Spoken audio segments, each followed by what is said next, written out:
crafty friends, this is Jenny from crafttestimmies.com, and today I'm responding to a viewer question. Can you make watercolor paints out of perfect pearls? It seems like you should, so I set about finding out. And the answer is yes. Let's take a look and I'll show you what I found out.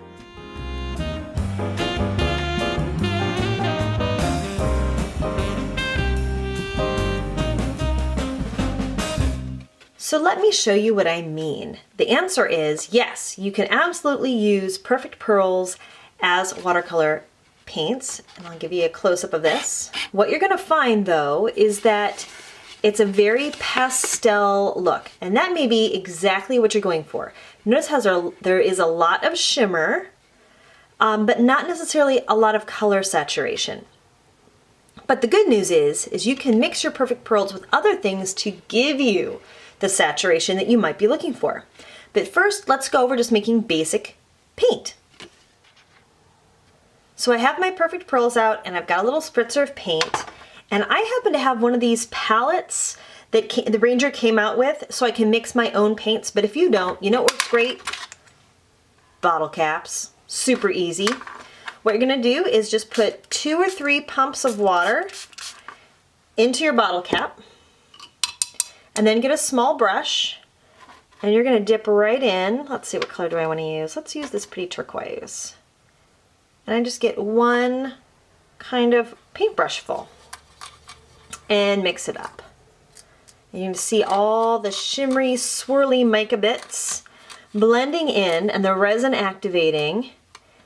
And there you go. Now, you can add more, but it's not necessarily gonna help you because you're only gonna get a watercolor look or a light saturation because you're using plain water. The water isn't tinted with a pigment, only the mica powders are adding the color.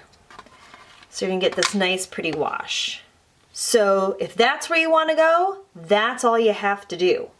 And it will stick on. I noticed that I try to rub it off, and there's enough of a resin binder in the perfect pearls already that you don't have to add any gum arabic or other binder. It's good to go. But what if you want to get, some depth of color? Well, you can do that too. So for example, I got out my kids' Target watercolors and I used a little bit of the orange and then some of that pretty perfect pearls, and you can see I'm getting a little bit of shimmer. I also tried my koi watercolors, and here again, look at that. So this is just the plain perfect pearls. That's the perfect pearls mixed with a little bit of koi watercolor. A little bit less shimmer because you've got another color going on, but you get a real depth of color. You see the shine there? Okay. I even tried my Untitled Chapter, which are an opaque paint from Japan. It's a watercolor, and this is the plain perfect pearls, and there it is mixed in with my Untitled Chapter. And there, look, you see the shimmer.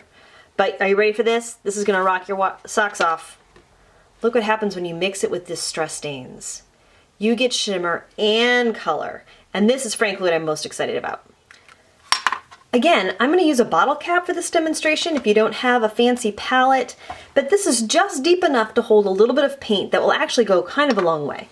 So what I'm going to do is take a little bit of my distress stain, and you're gonna want something that has a clear base. It's translucent. You don't want to paint because it is opaque and the shimmery mica powders won't show through. So you definitely want to use a stain or a re-inker, something like that.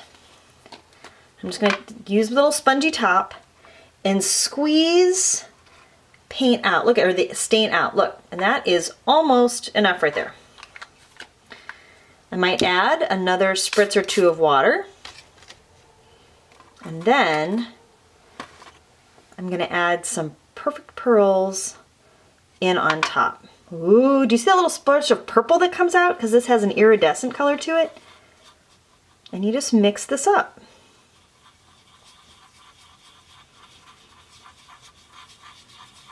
Now you could also do this same kind of idea into a misting bottle and make your own little shimmery mists. But watercoloring is kind of popular right now, so I thought maybe just focusing on the watercolors would be a good idea.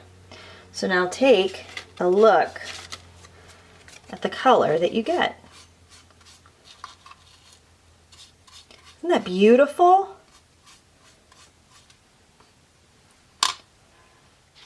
So I took just a minute and I dried that sample, and now you can see I've got the layer of color from the Distress Stain and the perfect pearls that shimmer on top. So I think this is absolutely fantastic, and I'm going to make my own custom sparkly watercolor paints from now on. Just one more sample. So this is something that I painted mostly with the exception of that area. This is just the perfect pearls in the flower mixed with water. And it's pretty, it's shiny, it's very shimmery, but the color is kind of spotty because you're really relying on just the mica crystals. Now, this was mixed with some watercolor paints and distress stains with the perfect pearls, and you see you get a lot deeper color. Now, I'm not a great watercolor artist, don't get me wrong, but just as far as getting a saturation of color, if you mix it with the distress stain, you're going to get a nice deep color saturation. And just in case you're wondering if you can just dip right into the powder and paint, well, I have to tell you, it really doesn't work well. So that's what I'm doing here, and even with the wet surface, you still get a real grainy look and you have to kind of blend it on the paper. So always mix it up beforehand. So there you go. I hope you are as inspired as I am to dig out those perfect pearls and make some of your own watercolor paints. Now I'm leaving some photos up here for you so that you can see some of the cards that I made, and those cards also feature the inlaid die cutting technique. So make sure you click those if you want to see the video tutorial on how I got that look. So thank you so much for watching. I hope you found the video helpful and or informative, and if so, please give it a thumbs up, because that really helps out the channel, and we would love it if you subscribed to our channel so you don't miss a thing.